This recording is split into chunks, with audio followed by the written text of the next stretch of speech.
लक्ष्मी की शालू के साथ हो गई ऋषि के घर वापसी और ऋषि के सामने सोनिया निकालेगी लक्ष्मी को घर से बाहर और लेकिन दादी ने रोक लिया हाथ पकड़ के लक्ष्मी को और नीलम को लगेगा बड़ा शौक। जी हाँ दोस्तों, भाग्य लक्ष्मी के आने वाले धमाकेदार एपिसोड में जब लक्ष्मी ऋषि के घर मलिष्का के एंगेजमेंट की तैयारी के लिए शालू के साथ आएगी और नीलम ऊपर कमरे में वीरेंद्र के साथ होगी और नीलम वीरेंद्र को कहेगी कि आज इस घर में पता चल जाएगा कि मेरी इस घर में कितनी अहमियत है। यह सुनकर वीरेंद्र को काफी बड़ा शौक लगेगा और लेकिन जब लक्ष्मी घर में शालू के साथ आएगी और दादी आयुष ऋषि लक्ष्मी को आते हुए देखेंगे और लक्ष्मी का नाम लेंगे, तभी नीलम, करिश्मा बुआ, मलिष्का और ऋषि की बहन सोनिया आ जाएगी। जहाँ पर जब लक्ष्मी दरवाजे से द्वार से अपने कदम को आगे बढ़ाएगी और नीलम चिल्लाकर लक्ष्मी को रुकने के लिए कहेगी कि रुको, तभी सोनिया गुस्से से लक्ष्मी को घर से बाहर भगाने के लिए आगे आ जाएगी और सोनिया लक्ष्मी को बड़ी आंख दिखाती हुई कहेगी कि लक्ष्मी तुम्हारी हिम्मत कैसे हुई इस घर में आने की, चली जाओ वापस अपने घर, यहाँ से जाओ। यह सुनकर ऋषि को काफी ज्यादा गुस्सा आ जाएगा और गुस्से से ऋषि सोनिया को कहेगा Sonia just shut up, Lakshmi कहीं नहीं जाएगी, वो यहीं पर रहेगी, मलिष्का की पूरी शादी तक यहीं पर रहेगी, जब तक मलिष्का और मेरी शादी नहीं हो जाती तब तक लक्ष्मी यहीं पर रहेगी। तभी यह सुनकर लक्ष्मी अपनी चुप्पी तोड़ती हुई कहेगी ऋषि बस मेरे लिए तुम इतना मत लड़ो, मुझे पता है कि ये घर और ये दुनिया कैसी है, मुझे पहली बात तो यहाँ पर आना ही नहीं चाहिए था, बेकार में मैं ऋषि यहाँ पर आ गई। यह सुनकर नीलम को काफी बड़ा शौक लगेगा।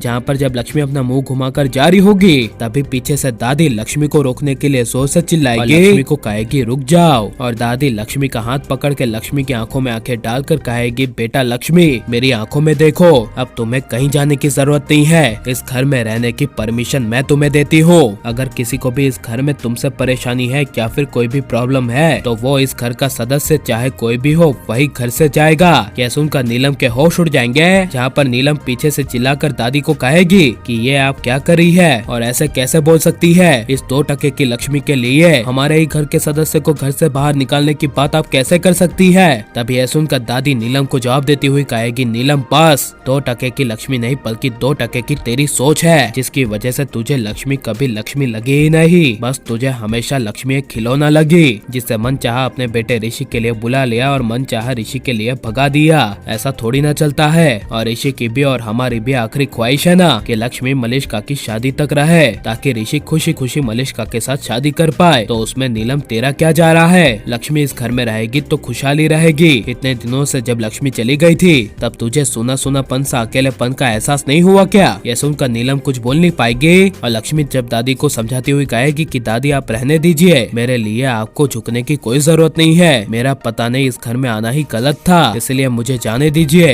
तभी दादी लक्ष्मी को कहेगी चुप कर, तू कहीं नहीं जाएगी, हमेशा यहीं पर रहेगी मेरे साथ। यह सुनकर सोनिया, मलिष्का, करिश्मा बुआ को काफी बड़ा शौक लगेगा और लेकिन दादी लक्ष्मी को रोककर और नीलम को सबक सिखाकर सही करेगी क्या नहीं, और नीलम सबक सिखाने के ही लायक है क्या नहीं। और आपको ऋषि लक्ष्मी की जोड़ी कैसी लगती है और आपको कितनी ज्यादा पसंद है, कैसा हमें कमेंट में जरूर बताएं और आप लाइक शेयर हमारे चैनल को सब्सक्राइब करें।